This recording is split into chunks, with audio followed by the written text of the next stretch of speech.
ঘটক সাহেব, একটা কথা জিগাই। মাইয়া মানুষ গলায় দড়ি দিয়া মরছে কইলেন, তাইলে কাফনের কাপড়ে এত দাগ আর শ্যাওলা কেন? গন্ধটা তো ঝুলন্ত লাশের না, গন্ধটা তো মনে হয় পচা পুকুরের তলে ভাইসা থাকা লাশের। আরিফ, তুই কি লাশ বইতে আইসস নাকি পুলিশের দালালি করতে আইসস?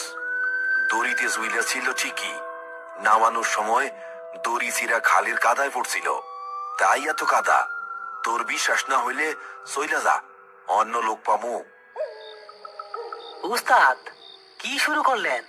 ওনার টাকা উনি দিতেছে, লাশ পচা হোক আর গলা হোক আমাগো কি? চলেন ধরি, রাইত বাড়তাছে, এমনিতেই গা সমসম করে এই জায়গায়। আহ, চুপ থাক বলত। তুই তো টেকার লোভে নিজের বাপ মারেও বেচা দিতে পারস। ঘটক, আমি 20 বছর ধরে লাশ টানি। কোনটা মরা আর কোনটা জ্যান্ত, কোনটা মানুষ আর কোনটা অন্য কিছু, সেইটা আমি বাতাস সুইকাই বইলা দিতে পারি। এই লাশের গতিক 12 না। সকিনা কারমাইয়া কোন বাড়ির? সকিনা জারি হোক, এখন সে তোদের জিম্মায়। তার কোনো দাবিদার নাই, উহার ইস্যু নাই। শোন আরিফ, সব কবরের ঠিকানা থাকে না, এরও নাই। তোদের কাজ হইল সোজা ওই শেওলা দিঘির পার দিয়া গরুস্থানে লইয়া যাওয়া। শ্যাওলা দিঘি? ওই পথ দিয়া কেন? ওইটা তো... আহ, চুপ। ওই পথ দিয়া, কারণ ওই পথটাই কাছে, আর লাশ বেশিক্ষণ রাখা যাইব না, শরীর পচতে শুরু করছে।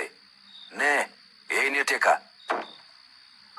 ইয়া লাইবেন না, বিসমিল্লা বইলা ধরেন, আমার বইনের বিয়ার শাড়ি কিনা লাগবো।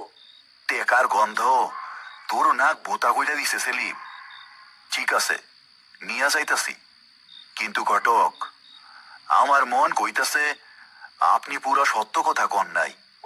এই লাশের ভার আমরা বইতে পারুম তো? ভার শরীরে নারে আরিফ, ভার হইল পাপের। তোরা যদি নিয়ম মানস, কিচ্ছু হইব না। দুইটা কথা মনে রাখবি। এক, যা কিছুই শুনস বা দেখস, পিছনে তাকাবি না।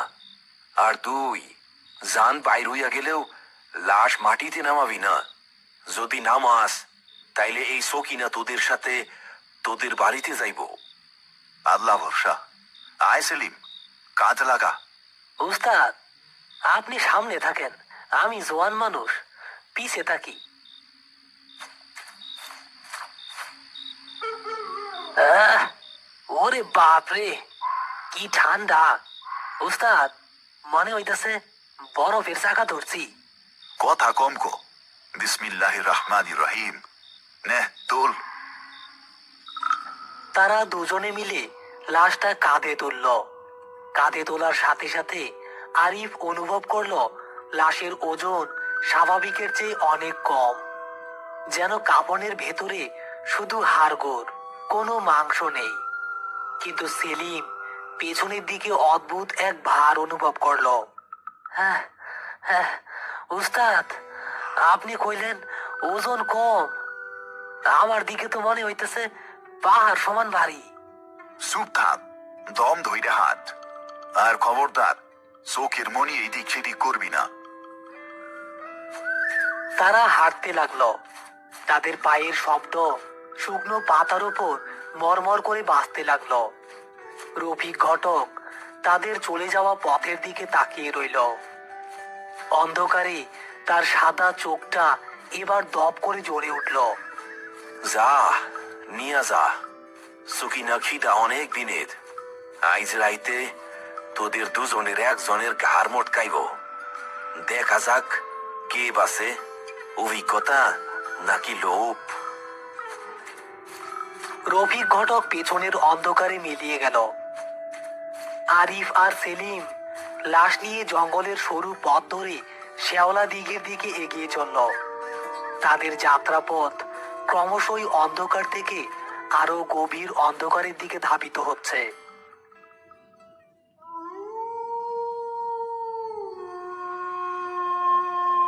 গ্রামের মরা খালের ওপর নরবরে বাঁশের সাঁকো ধরে আরিফ আর সেলিম লাশ কাঁধে করে হাঁটছে। চারপাশটা নিস্তব্ধ, শুধু তাদের পায়ের শব্দ আর বাঁশের খাটিয়ার ক্যাচ ক্যাচ আওয়াজ শোনা যাচ্ছে। সাঁকোর নিচে পানি নেই বললেই চলে, শুধু কাদা আর কচুরিপানা। কিন্তু তারা সাঁকোর মাঝখানে আসতেই নিচ থেকে কেমন একটা ছপ ছপ শব্দ শুরু হলো। উস্তাদ, খালের নিচে কি মানুষ নামছে নাকি? আওয়াজ পান? নিচে তাকাবি না সেলিম, নজর সোজা রাখ। জিন ভূত পানির আড়ালে থাকে, ওগোদিকে তাকাইলে ওরা ঘাড়ে চাপে। হঠাৎ সাঁকোটা প্রবলভাবে দুলে উঠল। মনে হলো নিচ থেকে কেউ সাঁকোর খুঁটি ধরে ঝাঁকুনি দিচ্ছে। উস্তাদ, পইরা গেলাম উস্তাদ। সেলিম, পা ফাঁক কর, শক্ত কইরা দাঁড়া, আল্লাহরে ডাক। এই দোলনির মধ্যেও অদ্ভুত ব্যাপার হলো, খাটিয়ায় থাকা লাশটা একটুও নড়ছে না, যেন সে এই ঝাঁকুনির জন্য প্রস্তুত ছিল। হঠাৎ সেলিম খেয়াল করলো লাশের কাফনের ফাঁক দিয়ে এক গোছা লম্বা চুল বের হয়ে নিচের দিকে ঝুলে আছে, এবং এই চুলগুলো সাঁকোর নিচে পানির দিকে লম্বা হয়ে যাচ্ছে। উস্তাদ, লাশের চুলগুলা তো বড় হইতাছে, ওইগুলা ওইগুলা পানির দিকে যাইতাছে। চুপ থাক, তুই মনের ভুল দেখতাছস। জোরে হাট, পা চালা।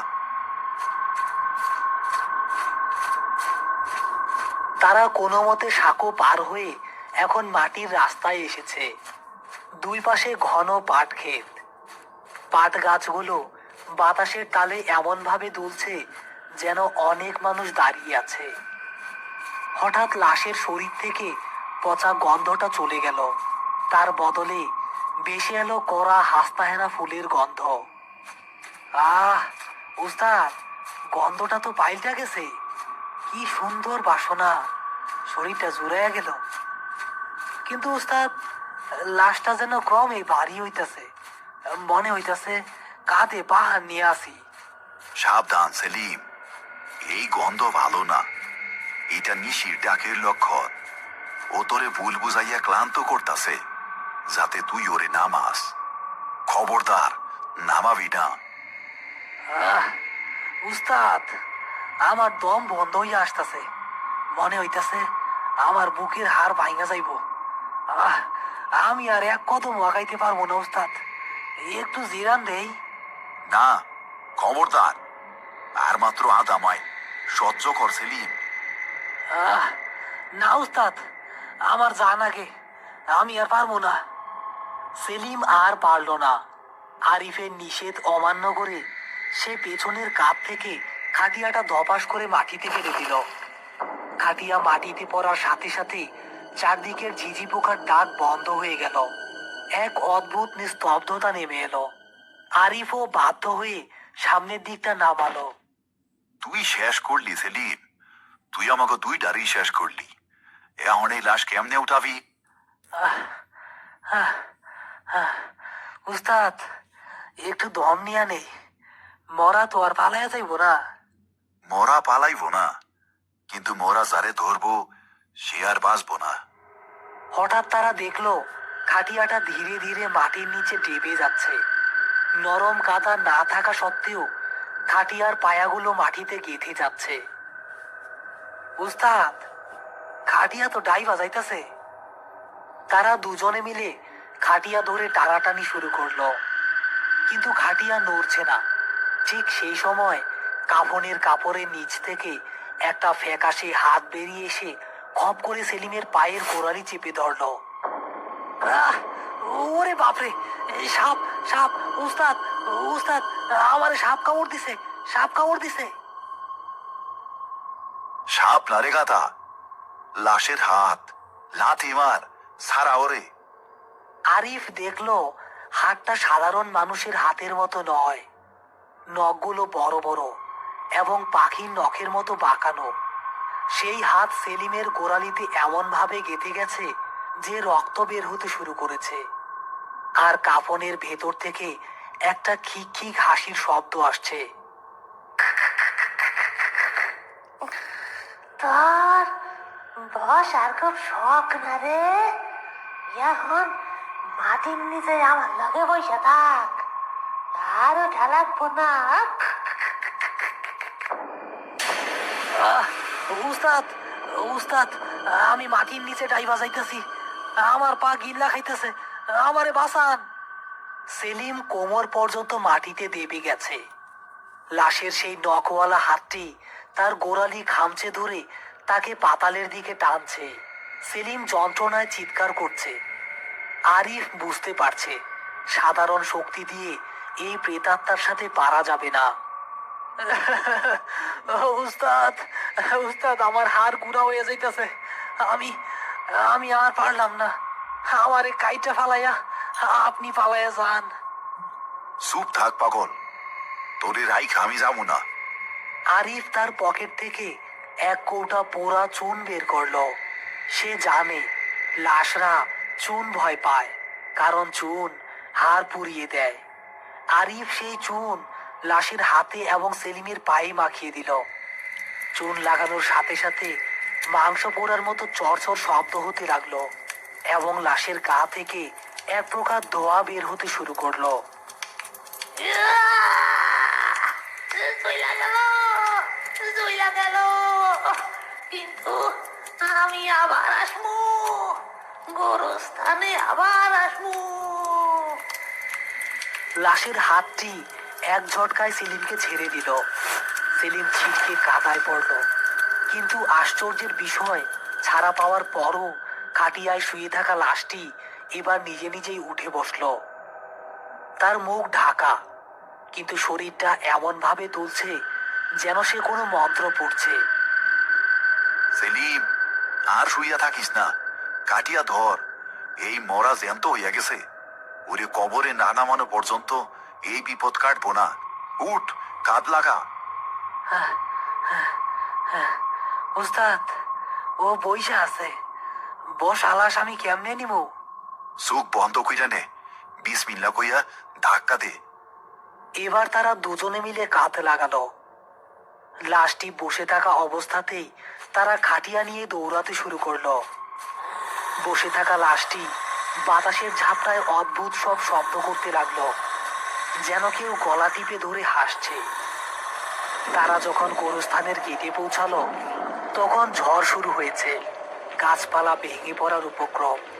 গোরস্থানের ভেতর থেকে শেয়ালের পালের ডাকার শব্দ আসছে, কিন্তু গেটের সামনে দাঁড়িয়ে তারা থমকে গেল। গেটটা তালা দেওয়া, অথচ রফিক ঘটক বলেছিল সব খোলা থাকবে। উস্তাদ, গোরস্থানের গেটে তো তালা মারা, এখন কি করবো? লাশ নামামু? খবরদার না, নামাইলে আর রক্ষা নাই, লাথি মার, তালা ভাঙ। সেলিম গায়ের সমস্ত শক্তি দিয়ে গেটে লাথি মারতে লাগলো, কিন্তু তালা ভাঙলো না। কিন্তু সেই সময় তাদের কাঁধের ওপর বসে থাকা লাশটা তার ঘাড় ঘুরিয়ে পেছনের দিকে তাকালো, অর্থাৎ সরাসরি সেলিমের মুখের দিকে। উস্তাদ, ও আমার দিকে তাকাইছে। উস্তাদ, ওর তো মুখ নাই। তুই গেট খুল। হঠাৎ গোরস্থানের ভেতর থেকে একটা ছায়ামূর্তি ধীর পায়ে গেটের দিকে এগিয়ে এলো। এটা রফিক ঘটক, কিন্তু তার পা মাটির ওপর নেই, সে ভাসছে। দেরি কইরা ফালাইলি আরি, অনেক দেরি কইরা ফালাইলি। আমার চোখিনা অপেক্ষা করতে পছন্দ করে না। রফিক ঘটক হাত দিয়ে স্পর্শ করতে তালাটা মোমের মতো গলে পড়ে গেল এবং গেট খুলে গেল।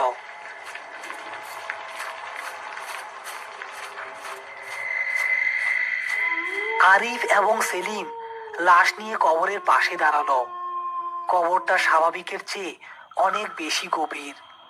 টর্চ মারলেও কবরের তলা দেখা যাচ্ছে না, শুধু অন্ধকার। সেলিম, সাবধান, এই কবরের কোনো ঠিক ঠিকানা নাই, এক টানে লাশ ফালাইয়া দিবি।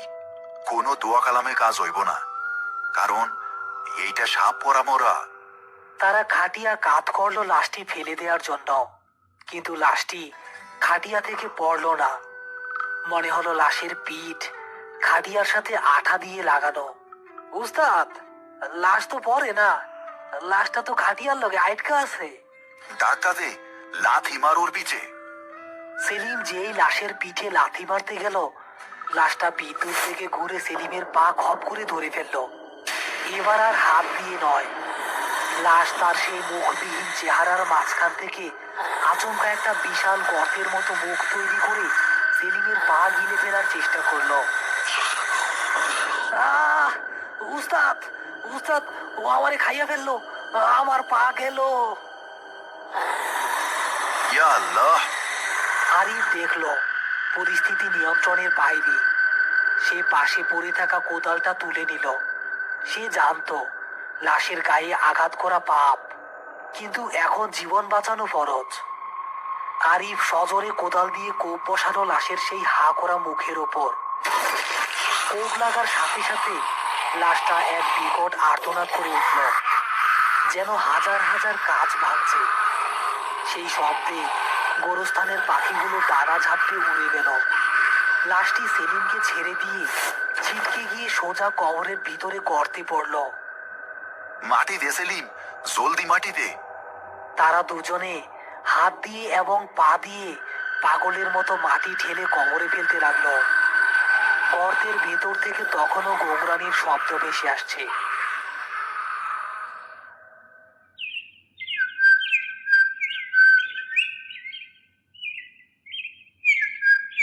আরিফ উঠানে বসে আছে। তার চেহারা ভেঙে গেছে, শরীর জ্বরে পুড়ছে। গ্রামের মোল্লা তার মাথায় পানি পট্টি দিয়েছে। উস্তাদ, সেলিম কই? ওরে তো কয়দিন থেকে দেখি না। সেলিম আছে, আবার নাই। মুখ নাই, মুখ নাই, কিন্তু দাঁত আছে, অনেক দাঁত। রফিক ঘটক হাসে। ঘটনাটি ধামাচাপা পড়ে গেলেও গ্রামের মানুষ জানে ওই রাতে গোরস্থানে কি হয়েছিল। পরে খোঁজ নিয়ে জানা গিয়েছিল রফিক ঘটক নামের কেউ এই গ্রামে ছিল না। 10 বছর আগে রফিক নামের এক লোক ওই তেঁতুল গাছে গলায় দড়ি দিয়ে মারা গিয়েছিল। সে নিজের বউ সখিনাকে খুন করে সেখানে পুঁতে রেখেছিল। আরিফ আর সেলিম আসলে লাশ দাফন করতে যায়নি। তারা গিয়েছিল এক অভিশপ্ত অতৃপ্ত আত্মাকে তার খুনি স্বামীর কাছে পৌঁছে দিতে।